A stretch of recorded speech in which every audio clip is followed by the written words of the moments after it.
partisans.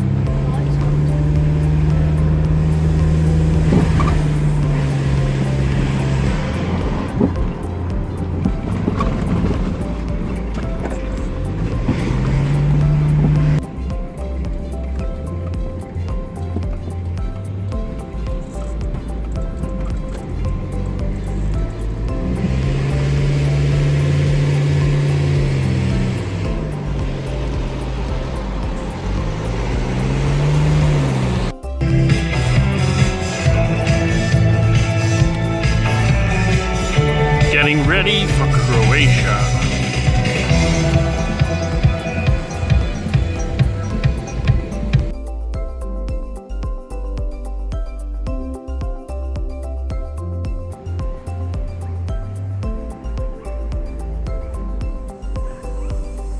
Greetings, I'm outside, well, very near the town of Karlovac in Croatia at the moment.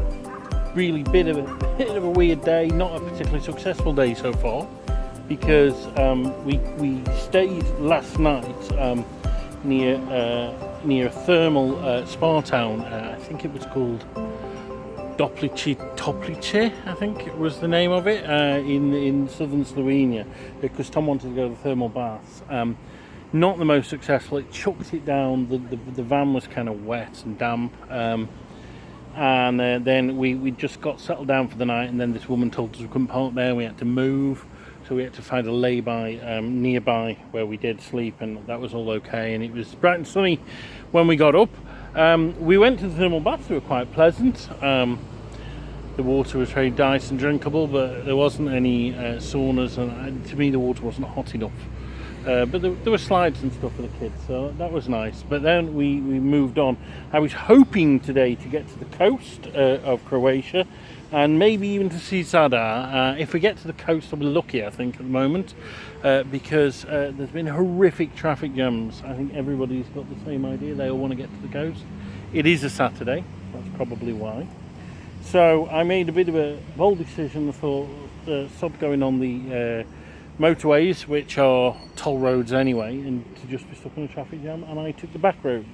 So I went through the town of Karlovac and then through this village which is called Toranje, and just saw this museum by the side of the road. I thought, what's that? And it's a museum all about the Yugoslavian wars, the Croatian War of Independence, and this was one of the fiercest spots in the fighting. Now, essentially, if you look at a map of Croatia, there's kind of a bit across the top, which is Istria, and a bit down the side, which is Dalmatia, and a thin bit where they meet. And this is the thin bit, so it would make sense to attack here if you were the Yugoslavians or the Serbs, however you want to term them. And also in this area there used to be a lot of Serbs, and this is where they wanted to set up their Srpska Krajina, their little Serbian sub-state. And so there was very, very fierce fighting here in this place. And to commemorate it, they built this museum, all focused on that building over there, which is now kind of covered in a kind of glass thing. And I think that was a barracks that was part of very fierce fighting, which is why they've chosen this. The museum is extremely nationalistic in tone. I didn't feel that comfortable walking around it. I don't like nationalism anyway, and the Croats were certainly no saints, which is probably why I'm standing a bit away from them as I make this video. Although, of course, undoubtedly they were subjected to some pretty horrific stuff from the Serbs as well. But it's very, very one-sided. But it is interesting. I've seen other stuff about the Yugoslavian wars, particularly in Bosnia. So it is interesting to see another side of it. And there is this pretty impressive array of weaponry and stuff. We've got over there's a Sherman tank, left over from World War II, I suppose. And then we've got, some old Soviet stuff that the Yugoslavian army had. And then here, these are actually self-made armoured cars. So there's a truck under there, there's a tractor under that furthest one, and I think they're quite cool. And we've got these ruined buildings as well. So yeah, it's quite a nice place. It's quite well done, so long as you can cope with the extreme nationalism, which is something that I struggle with. So we're going to finish looking around here and then go on. Hopefully get to the coast today. Please God, yes. Because time does tick over onwards. We're hoping to be in Albania on the 6th at the latest, ideally the 5th, and it is the 3rd today, so we don't have a lot of time. So it'll probably be the 6th in Albania, and that's given us 2 days to race down the coast, which I didn't want to do. I am a bit pissed off about, you know, faffing around with these thermal baths, but there's 2 people, you've got to do what everybody wants. But I do want to go and see Split and hopefully Zadar as well, and then it's through Croatia, through Montenegro, which is not very big, and Albania. So that's it for now. Keep travelling.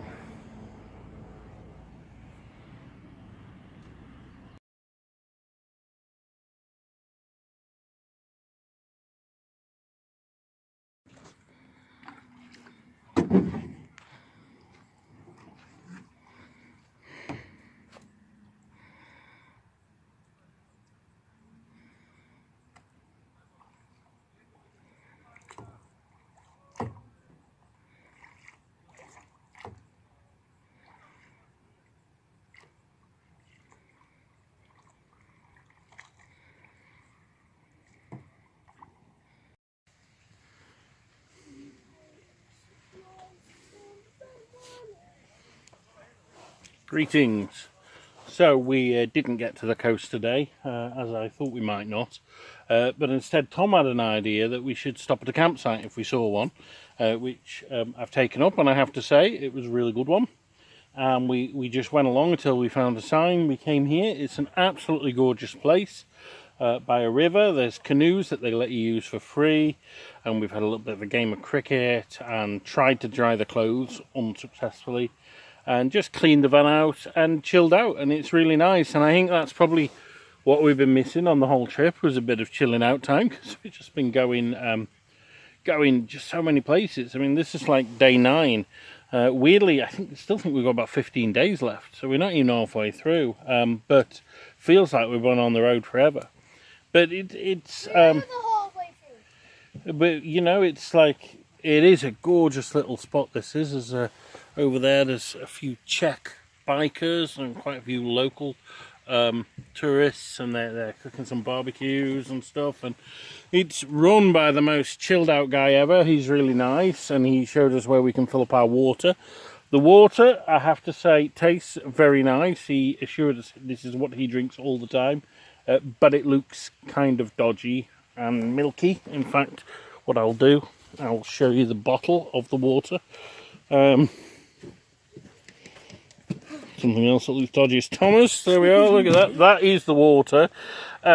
He says that's really good to drink. To be fair, I've probably drank a couple of litres of it, and it is really nice.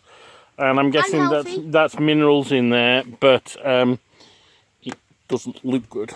But then, you know, well, it kind of does, but it doesn't taste like it. And I do know I've drank canal water. Yeah, I fell in the canal, didn't I? So yeah. You fell in a canal and drank canal. But yeah, so that's where we are tonight. We're still over 100 kilometres, I think, about 120 maybe from Split. We want to go to Zadar first, so what I'm hoping to do is wake up early in the morning, get going, go to Zadar for an hour or so, then get on to Split. Split's what we really want to see. It's Diocletian's palace, one of the Roman emperors, his palace, and then when he died or whatever, they built a city inside, like people occupied the palace and built a city inside. So I've always wanted to see that. Apparently it's really, really worth seeing. So yeah, we'll see that, and then on to Albania via Dubrovnik. I don't know if I'll have time to stop there. I've been before, but Montenegro. So going to go through the Bay of Kotor, which is amazing. I've seen that before.